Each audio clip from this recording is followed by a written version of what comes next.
Regresamos nuevamente aquí en Contexto, abriendo la conversación en Michoacán. Estamos conversando con la internacionalista Desi Gutiérrez sobre este conflicto en Medio Oriente. Pues quien piense que este conflicto solamente impacta a los Estados Unidos y a los países del Medio Oriente, bueno, pues estamos viéndolo justamente en el incremento en el precio de los combustibles, de la gasolina, sobre todo la premium y del diésel aquí en nuestro país, entre otros factores. No todo es responsabilidad de este conflicto, pero bueno, finalmente eso es lo que nos preocupa a países como México, pero bueno, finalmente lo que ocurre con este tipo de conflictos internacionales impacta finalmente en todo el planeta. Y venías y compartías estas reflexiones, decir sobre, pues finalmente el presidente de los Estados Unidos quizá está en uno de sus peores momentos, sobre todo de popularidad y de respaldo en el Congreso. Vienen elecciones este 2026. Me parece que el principal interesado en terminar y darle carpetazo a este conflicto en Medio Oriente es el propio presidente Donald Trump, porque pues parece que no ha cambiado absolutamente nada. Obviamente tiene mucho impacto esto que ha pasado allá en Medio Oriente, pero finalmente ni tumbó el régimen de los ayatolás, como bien lo comentabas, no ha podido controlar el paso en el estrecho de Hormuz, y finalmente pues que estaba completamente demostrado, incluso por los propios funcionarios norteamericanos, de que Irán no estaba fabricando armas nucleares. Entonces, pues lo que se preguntan muchos es qué motivaciones reales tuvo el presidente de los Estados Unidos para entrarle a este conflicto, y qué motivaciones tiene hoy, por ejemplo, para pues no retirarse ya de inmediato. Él mismo puso una lista ahí de condiciones que a Irán no lo han convencido y por eso no han llegado a un acuerdo. Y ahí está, entonces se mantiene la tensa calma en Irán, pero cualquier detallito puede encender nuevamente la chispa y una confrontación armada. Sobre todo me parece que el punto clave es el estrecho de Hormuz, ¿no? Sí, totalmente. Y creo que hay que contemplar también las propuestas que se han hecho para la tregua o para el alto al fuego definitivo.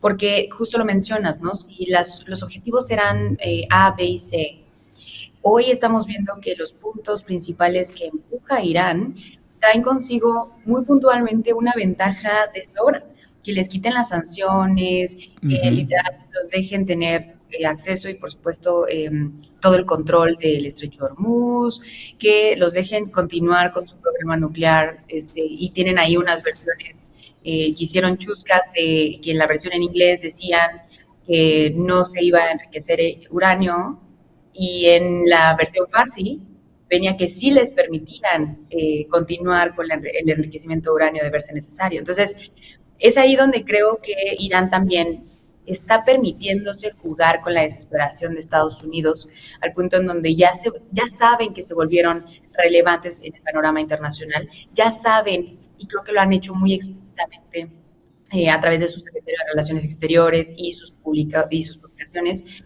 que Irán quiere dejarle como una lección a Estados Unidos y con ello al mundo entero, ¿no? En ese sentido de que no se pueden meter con alguien nomás porque quieren meterse con alguien, y omitir todos los esfuerzos diplomáticos que sí existieron durante tantos años previamente a este conflicto. Como te mencionaba, creo es muy puntual mencionar que ahorita Estados Unidos, claro, que quiere salirse de esto, sobre todo porque debido a este conflicto es que la popularidad de Donald Trump y por ende la popularidad del Partido Republicano se está viendo menguado. Ahí el problema es que no sé hasta qué punto verdaderamente los demócratas están recabando, ¿no?, todo este descontento hacia su lado, o simple y sencillamente es una molestia en contra de la actual administración, pero eso no se va a representar en votos, ¿no? Ese será un fenómeno que tendremos que ver. Pero entre que son peras son manzanas, quienes también son afectados son los países del Golfo. En específico, Emiratos Árabes, quien, como te comentaba, el 1 de mayo se hizo efectiva su salida de la famosa OPEP, la Organización de Países Exportadores de Petróleo. Un lugar, una organización que marca la pauta de los precios, y si bien hace muchos años se criticaba como si fuera un cártel del petróleo, ¿no?, porque manejan hasta el 30% del suministro global, lo cual impone precios a como ellos lo decidan.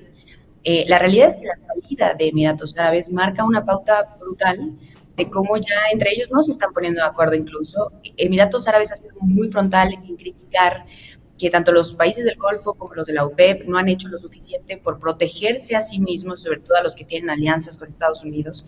Y sabemos que Emiratos Árabes se ha acercado a China. Entonces, creo que hay una importante pauta para ver qué tipo de cartas también a través de este conflicto, que no se lo propusieron ni China ni Rusia, han hecho que tarde o temprano todo siga cayendo del lado para el beneficio de China, para el beneficio de Rusia, y todo a costa de una decisión estadounidense que creyó Estados Unidos y creyó Donald Trump que los iba a beneficiar en demasía, ¿no? Entonces, ese conflicto en Medio Oriente está causando muchos estragos. En México, más allá de la gasolina, por supuesto, podremos verlo en los precios de los productos básicos, sobre todo porque el estrecho de Hormuz, no lo olvidemos, tiene un gran e importantísimo paso de los fertilizantes del mundo. Y eso, claro, que afecta los campos en todos lados, incluso el mexicano. Y también, pues por supuesto, como dicen, ¿no? Si le va mal al crudo y al petróleo, también le va a ir mal a la tortilla de manera directa, y eso es una cadena que no podemos romper y que por supuesto nos va a afectar. Y finalmente me parece que, bueno, habrá que esperar al fin de este conflicto, pero bueno, finalmente China tomando nota de todo esto que está sucediendo, y también muy interesante la relación, una relación muy tensa, muy fría la que tiene hoy Estados Unidos, por ejemplo, con los miembros de la OTAN, con la gran mayoría de los miembros de la OTAN. Les ha reclamado muchísimo el presidente Donald Trump por su falta de participación directa. Ha habido confrontaciones verbales durísimas con los países, por ejemplo, que eran sus grandes aliados, ¿no? Alemania, Francia, Inglaterra, y que ahora han preferido quedarse un poquito de lado en este conflicto, que ellos pues no les interesó estar ahí de primera mano. Y finalmente, bueno, los Estados Unidos, que venían de esta intervención en Venezuela que le había presumido el presidente de los Estados Unidos, y que uno pues había levantado las cejas pensando que pues podían hacer lo que quisieran con cualquier país sin que nadie se los impidiera.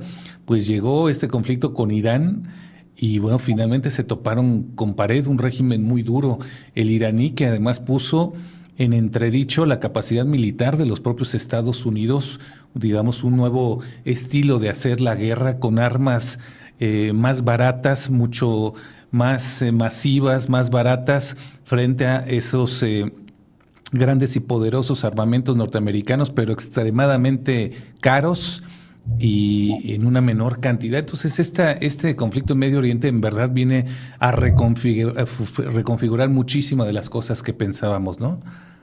Sí, sobre todo también entendamos que no es una guerra simple. A veces nos gusta pensar nada más en los conflictos como si fueran cuestiones armadas y con un interés económico detrás.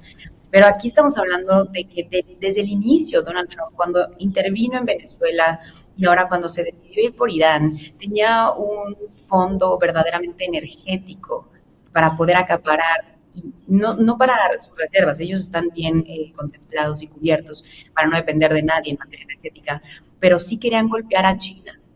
Entonces, en este sentido, entendiendo que inicia como una guerra híbrida, en donde tienes una motivación inicial, pero que trae un trasfondo energético, por supuesto, Irán iba a utilizar mecanismos de guerra híbrida en todos los frentes, sabiendo cuál es su debilidad y acaparando, ¿no?, otras posibilidades para golpear mejor a ese enemigo que te sobrepasa la talla, ¿no? También estamos hablando de una guerra completamente asimétrica, y es ahí donde sale a relucir luego la capacidad de estrategia que llegan a tener aquellos pues agrupaciones, mandos, estados, guerrillas incluso, que con mucho menos presupuesto, con mucho menos capacidad, logran darle un golpe bastante fuerte al hegemón o al poderoso.